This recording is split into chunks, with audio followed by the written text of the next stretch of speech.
The war in Ukraine is a multi-dimensional disaster, which is likely to get worse in the foreseeable future.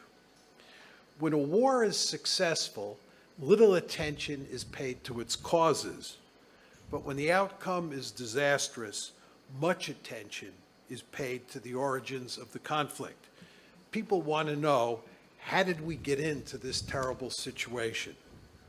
I have witnessed this phenomenon twice in my lifetime, first with the Vietnam War and second with the Iraq War.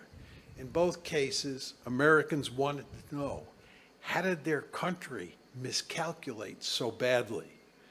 Given that the United States and its NATO allies played a crucial role in the events that led to the Ukraine war and are now playing a central role in the conduct of that war, it's appropriate to evaluate the West's responsibility for this calamity.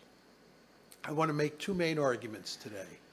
First, the United States is principally responsible for causing the Ukraine crisis. This is not to deny that Putin started the war and that he is responsible for Russia's conduct on the battlefield.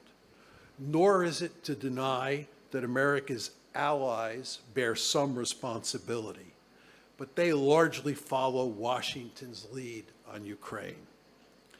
My key point, however, is that the United States pushed forward policies toward Ukraine that Putin and his colleagues see as an existential threat to their country, a point they have made repeatedly for many years.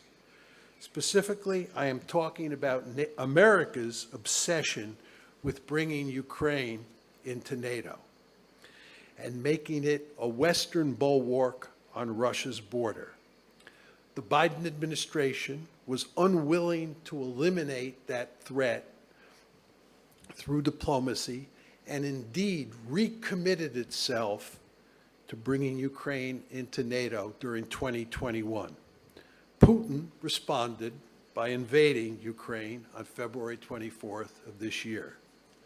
Second, the Biden administration has reacted to the outbreak of the war by doubling down against Russia. Washington and its Western allies are committed to decisively defeating Russia in Ukraine and employing comprehensive sanctions to greatly weaken Russian power. The United States is not seriously interested in finding a diplomatic solution to the war, which means the war is likely to drag on for months, if not years. In the process, Ukraine, which has already suffered grievously, is going to experience even greater harm. In essence, the United States and its allies are helping lead Ukraine down the primrose path. Furthermore, there's a danger that the war will escalate as NATO might get dragged into the fighting and nuclear weapons might be used. We live in perilous times. Let me now lay out my argument in greater detail, starting with a description of the conventional wisdom about the causes of the conflict. It is widely and firmly believed in the West that Putin is solely responsible for causing the Ukraine crisis and certainly the ongoing war. He is said to have imperial ambitions, which is to say he is bent on conquering Ukraine and other countries as well, all for the purposes of creating a greater Russia that bears at least some resemblance to the former Soviet Union. In other words, Ukraine is Putin's first target, but not his last. As one scholar put it recently, he is, quote, acting on a sinister, long-held belief to erase Ukraine from the map of the world. Given Putin's purported goals, it makes perfect sense for Finland and Sweden to join NATO and for the alliance to increase its force levels in Eastern Europe. After all, Imperial Russia must be contained. Well, this narrative is repeated over and over in the mainstream media and by virtually every Western leader. There is no evidence to support it. I want to repeat that. There is no evidence to support it. To the extent that purveyors of the conventional wisdom provide evidence, it has little, if any, bearing on Putin's motives for invading Ukraine. For example, some emphasize that he said that Ukraine is an artificial state, or it is not a real state. Such opaque comments, however, say nothing about his reason for going to war. The same is true of Putin's statement that he views Russians and Ukrainians as, quote unquote, one people with a common history. Others point out that he called the collapse of the Soviet Union, quote, the greatest geopolitical catastrophe of the century. Of course, he also said, whoever does not miss the Soviet Union has no heart. Whoever wants it back has no brain. Still others point out that he said modern Ukraine was entirely created by Russia, or to be more precise, by Bolshevik communist Russia, end of quote. But he went on to say in the same speech, quote, of course, we cannot change past events, but we must at least admit them openly and honestly. To make the case that Putin was bent on conquering all of Ukraine and incorporating it into Russia, it is necessary to provide evidence that first, he thought it was a desirable goal, that second, he thought it was a feasible goal, and third, he intended to pursue that goal. There is no evidence, let me repeat, there is no evidence in the public record that Putin was contemplating, much less intending, to put an end to Ukraine as an independent state and make it part of a greater Russia when he sent his troops into Ukraine on February 24th. In fact, there is significant evidence that Putin recognized Ukraine as an independent country. In his July 12th, 2021 article, which I assume many of you have looked at, about Russian-Ukrainian relations, which proponents of the conventional wisdom often point to as evidence of his imperial ambitions, he tells the Ukrainian people in that article, you want to establish a state of your own? You are welcome. Regarding how Russia should treat Ukraine, he writes, there is only one answer, with respect. He concludes that lengthy article with the following words, and what Ukraine will be, it is up to its citizens to decide. That's not evidence of somebody who's interested in swallowing Ukraine and making it part of Russia.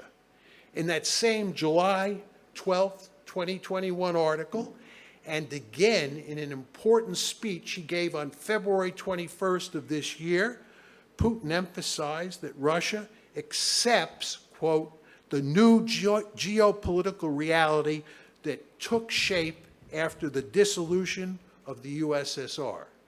He reiterated that same point for a third time on February 24th when he announced that Russia would invade Ukraine.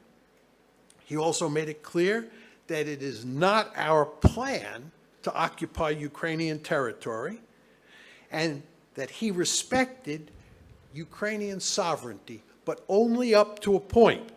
To be a bit more specific and quote him, Russia cannot feel safe, develop, and exist while facing a permanent threat from the territory of today's Ukraine. In essence, Putin was not interested in making Ukraine part of Russia. He was interested in making sure it did not become, quote unquote, a springboard for Western aggression against Russia, a subject I will say more about shortly. One might argue that Putin was lying about his motives, that he was attempting to disguise his imperial ambitions. As it turns out, I have written a book, one of the few books, about lying in international politics. It's entitled Why Leaders Lie, The Truth About Lying in International Politics. And it is clear to me that Putin was not lying. For starters, one of my principal findings in the book is that leaders do not lie much to each other. They lie more often to their own publics. Regarding Putin, whatever one thinks of him as a human being, he does not have a history of lying to other leaders. Although some assert that he frequently lies and cannot be trusted, there's actually little evidence of him lying to foreign audiences. Moreover, he has publicly spelled out his thinking about Ukraine on numerous occasions over the past 2 years, and he has consistently emphasized that his principal concern is Ukraine's relations with the West, especially with regard to NATO. He has never once hinted that he wants to make Ukraine part of Russia. If this behavior is part of a giant deception campaign, it would be without precedent in recorded history. Perhaps the best indicator that Putin is not bent on conquering and absorbing Ukraine is the military strategy Moscow has employed from the start of this campaign. The Russian military did not attempt to conquer all of Ukraine. That would have required a classic blitzkrieg strategy that aimed at quickly overrunning all of Ukraine with armored forces supported by tactical air power. That strategy was not feasible, however, because there were only 190,000 soldiers in Russia's invading army, which is far too small a force to vanquish and occupy Ukraine, which is not only the largest country between the Atlantic Ocean and Russia, but also has a population of over 40 million people. You're not going to conquer, occupy, and absorb a country of that size with 190,000 people. And you're not even going to have enough troops to launch a classic blitzkrieg, which is essential to conquer the entire country.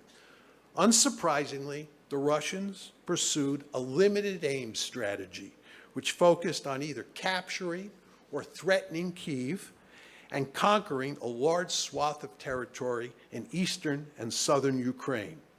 In short, Russia did not have the capability to subdue all of Ukraine, much less conquer other countries in Europe.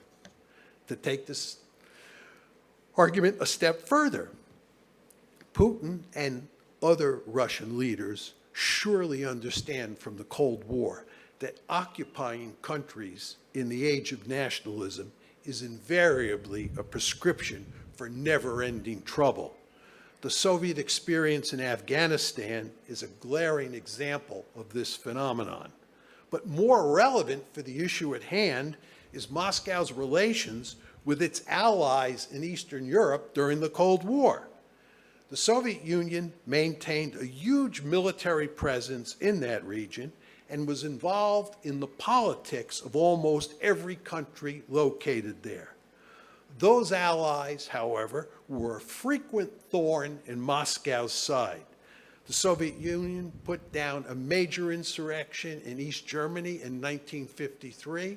It invaded Hungary in 1956, and it then invaded Czechoslovakia in 1968, all for the purpose of keeping those countries in line.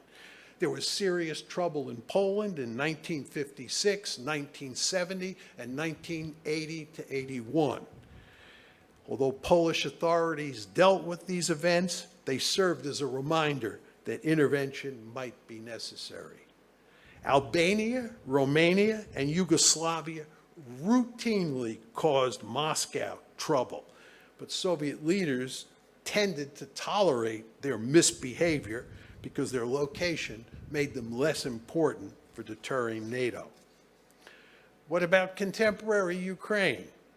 It's obvious from Putin's July 12, 2021 essay, his famous essay, that he understands that Ukrainian nationalism is a powerful force, and that the civil war in the Donbass, which had been going on since 2014, had done much to poison relations between Russia and Ukraine.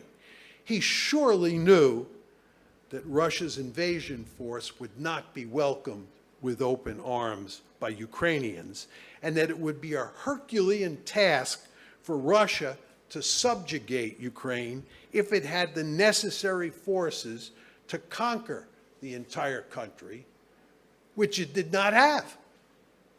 Finally, it's worth noting that hardly anyone made the argument that Putin had imperial ambitions from the time he first took office in 2000 until the Ukraine crisis first broke out on February 22nd, 2014. That's 14 years. Nobody made the argument that he had imperial ambitions in his first 14 years in office. In fact, the Russian leader was an invited guest to the April 2008 NATO summit in Bucharest, where the alliance announced that Ukraine and Georgia would eventually become members. He was invited to be there. Putin's opposition to that announcement had hardly any effect on Washington because Russia was judged to be too weak to stop further enlargement, just as it had been too weak to stop the 1990 tranche of enlargement, and just as it had been too weak to stop the 2004 tranche of expansion. Relatedly, it's important to note that NATO expansion before 2014, before the February 2014 crisis, was not aimed at containing Russia. Given the sad state of Russian military power, Moscow was in no position to pursue revanchist policies in Eastern Europe. Tellingly, former U.S. Ambassador to Moscow Michael McFaul notes that Putin's seizure of Crimea, that was in February 22nd, after the February 22nd, 2014 crisis started, was not planned before the crisis, but was an impulsive move in response to the coup that overthrew Ukraine's pro-Russian leader. In short, NATO enlargement was not intended to contain a Russian threat, but was intended instead as part of a broader policy to spread the liberal international order into Eastern Europe and make the entire continent look like Western Europe. It was only when the Ukraine crisis broke out in February 2014 that the United States and its allies suddenly began describing Putin as a dangerous leader with imperial ambitions, and Russia as a serious military threat that had to be contained. What happened? This new rhetoric was designed to serve one simple purpose: to allow the West to blame Putin for the outbreak of trouble in Ukraine. And now that the crisis has turned into a full-scale war, it is imperative to make sure that he alone is blamed for this disastrous turn of events. This blame game explains why Putin is widely viewed as an imperialist here in the West, even though there is hardly any evidence to support that perspective.